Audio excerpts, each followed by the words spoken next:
What's going on, guys? Start of week 6 prep for the US Open. Feeling pretty good. Everything's healing up nicely, getting some work done out here in California, visiting some friends. Unfortunately, my timing is awful and Jesse Burdick's not going to be here, but at CSA, getting some squats in with Sean, Jeremy, Tiffany, Leah, and just everyone at CSA that I used to train with. Feels good. It's definitely a place that I recommend. It's definitely a place where you feel like family, feel like a great crew's there, and everyone's there to help each other and support each other. And one of the best things about what I do for a living, being a coach, being able to travel and getting to meet different people and go to different gyms, it's been probably one of the best experiences to date when you get to go into these places and meet new lifters, new power lifters, and help them out if they ask for it. If not, just kind of be there, be in the gym, and see the environment that the coach or that the gym created, and being able to kind of get a feel for just different ways of doing things. And I always think that's a good thing to do, and that's always a good way of becoming a better athlete and a better coach yourself, is being able to visit, talk shop, and train with some of these athletes and some of these coaches. And with that comes a little bit of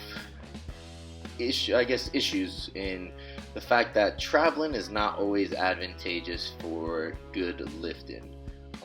Considering that this was a small trip, 3 days, still wasn't able to eat like you normally do, sleep like you normally do, and you're not able to recover like you normally do. So the first day may feel good, the second day may beat the crap out of you, and it's all about taking it in stride with your training program and knowing that you have an intent for the day. And that's why I like doing RPE over percentages, because if I'm traveling, I know that I'm not going to be at 100%, but if I can do my RPE for the day and still get good work in, then I know that I'm building and I'm progressing in the plan.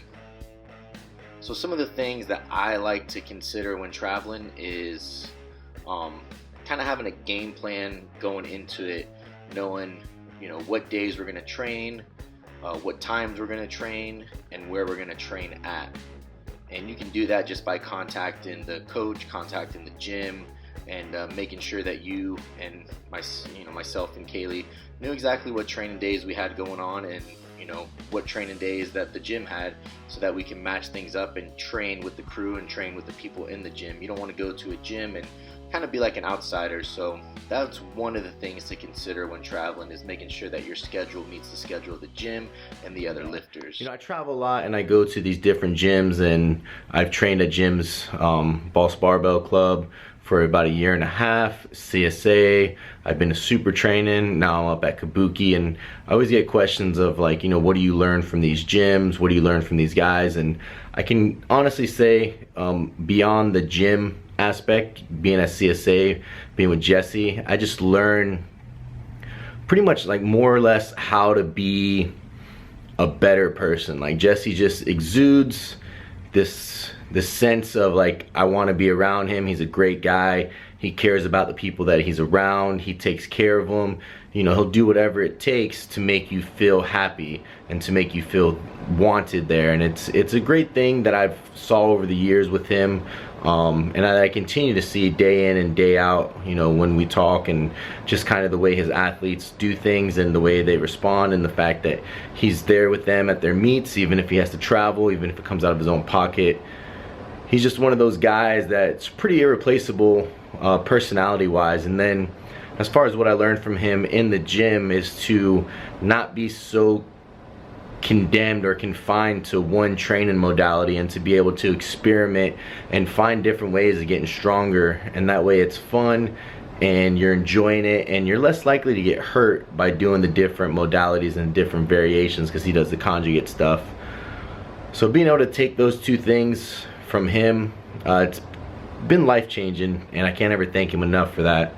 And one of those guys that I'll probably talk to for the rest of my life, and he's just been a great mentor and a great person to me from day one. So really excited to be down here in California. Really sad that I don't get to see him, but I get to see everyone else, get some good training in, hopefully get some good food in, because traveling sucks and you lose a lot of weight. So I'm gonna try to stay above, maybe even get a little fat and that way I can get back home, get back on track, and get things going again. So hope you guys enjoy the training. Hope you guys enjoyed a little bit of the insight, and catch you guys when we get back to Portland.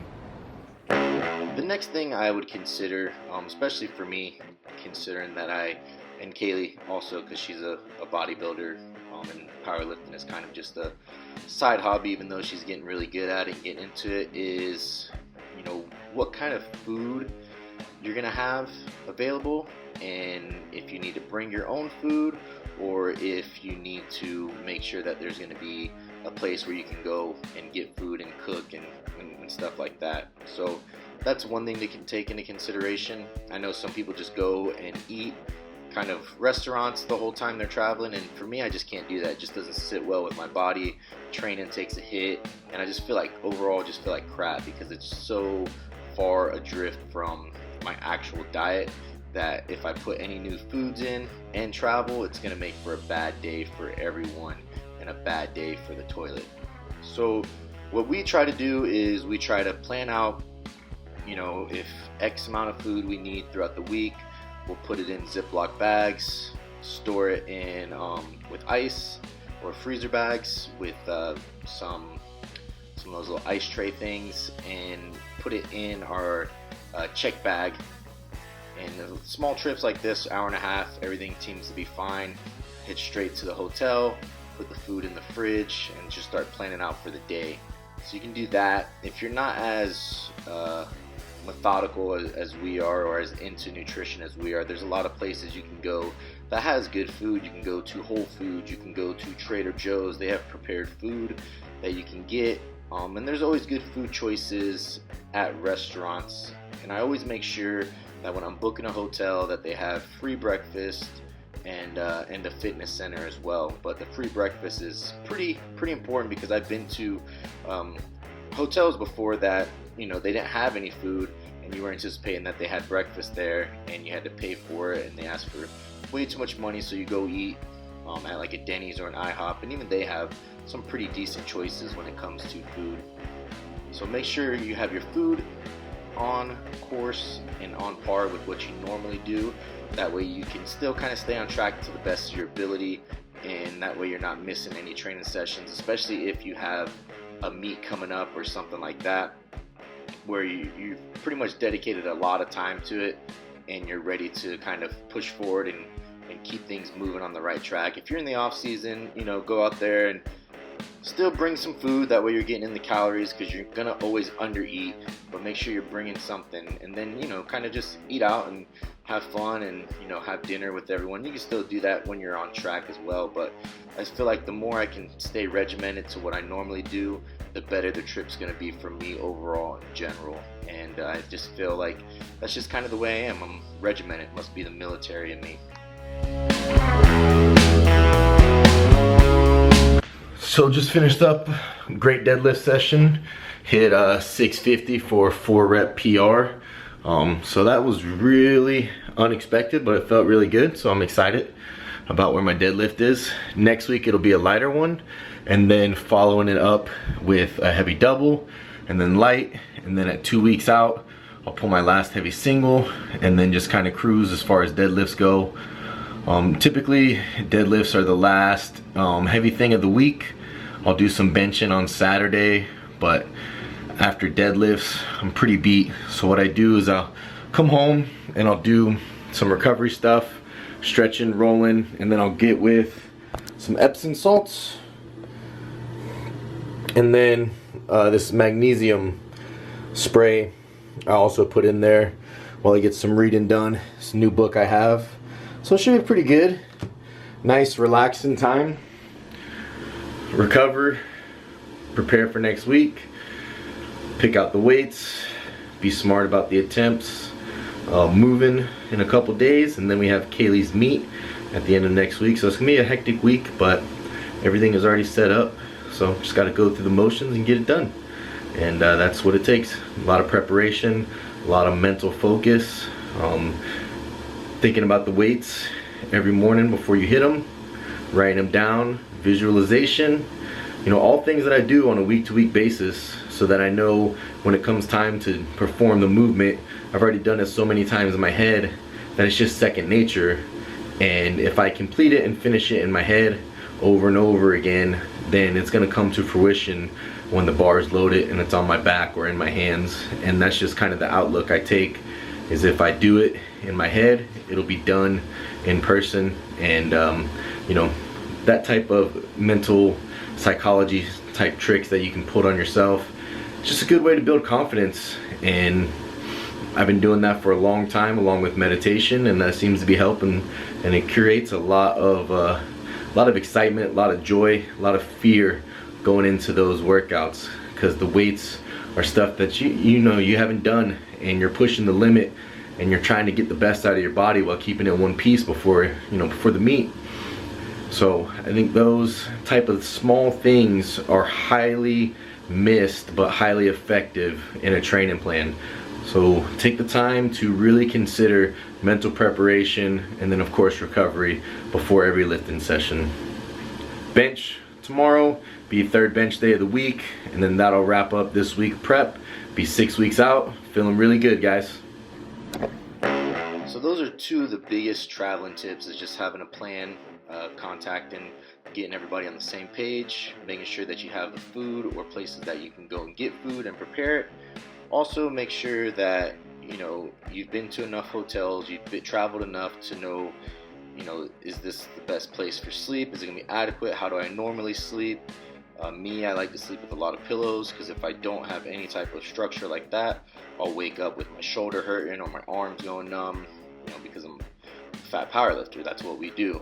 Stuff goes numb, and it's not good, but it happens. So if you can plan ahead, make sure that they have pillows for you, and just anything like that. Any of the small little things that you can do ahead of time is going to make your trip that much more successful and that less painful when you go there. Because if you're like me and you get out of your element, it's not fun to begin with, but you're traveling, meet new people, and that's kind of the joy of it. So make sure that you're able to keep things on track and keep things going. So finally made it back to Portland. It was nice to get to California, get some sunshine in, get to Portland, and we had to go straight into packing up the house and moving to a bigger apartment. So that was fun. Not really, but we had a lot of good helpers and got things done in an hour and a half, 2 hours. So I was really happy about that. And the one day we picked to move was the day it actually didn't rain, which in Portland is a miracle, because it rains every goddamn day, and it is not fun, especially right now. So been back in Portland for a little over 8 days. It's been crappy weather every single day. It makes me really miss California. What I don't miss about California is the prices and the cost of living. But besides that, California is great. Love it. I would definitely still be there if it was affordable. But it's not, and I'm in Portland. I love Portland when it's not raining. Right now, pretty crappy weather, but training's going good. As you can see, hit a nice little rep PR with 650 on the deadlifts. That's moving well. Bench is moving good. This 3 times a week program is keeping me fresh, keeping me moving, keeping the weights climbing. So I'm liking that. It kind of allows me to have less accessories but more actual bench movements, and it's just undulating the low, medium, and heavy days. Keeps everything going at a pretty smooth and steady pace. Here's 445 for an easy triple. Happy with that. Minimal shoulder pain. Shoulder's getting better on a day-to-day basis, so I can't really complain. Just got to stay healthy. That's it. Stay healthy, get to the meet in one piece, and do the best I can. Really looking forward to competing with the guys that I'm competing against. Apparently the 242 class is super popular, and there's like 20 million people in it now, so that's going to be fun. I get to compete with some of the best guys, some of my favorite lifters that I've trained with before, and some that I'm friends with online. So it's going to be good catching up with everyone. Looking forward to it. As always, guys, thanks for watching. Make sure you like, subscribe, and share. And until next time, I will catch you with week 7 of training.